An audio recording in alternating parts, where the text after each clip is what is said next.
Well, good afternoon, everybody. Welcome back to Painting with Yovette. Before I get started with today's tutorial, I just wanted to show you this little sanctuary that hubby and I built in the backyard so that we could enjoy a little bit of Mother Nature every day. We have regular visitors here. Two of them are here now. This is Little Miss Fluffytail and Little Miss Graytail.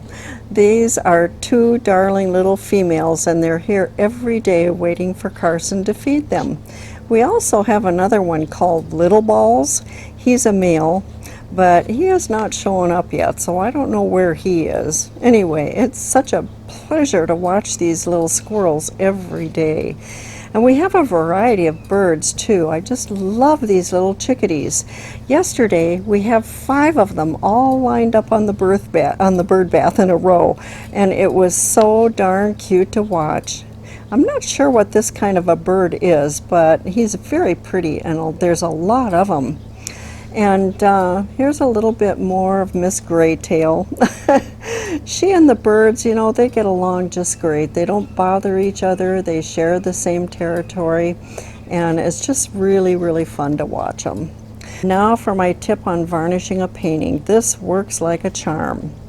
I use Krylon Kmar Spray Varnish number 1312. I love this product. You can even retouch with paint after spraying. I bought mine at Amazon, and I'll put a link below in the description box.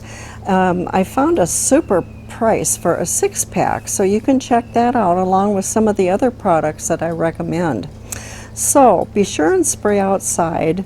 Hold the can about 10 to 12 inches away from the canvas, and I start at one corner and I spray to the opposite end with even wide sweeps. Repeat on each corner, turning the canvas a quarter of a turn each time.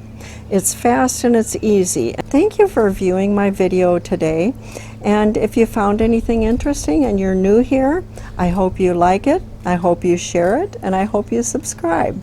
Have a fabulous day. Bye-bye till next time.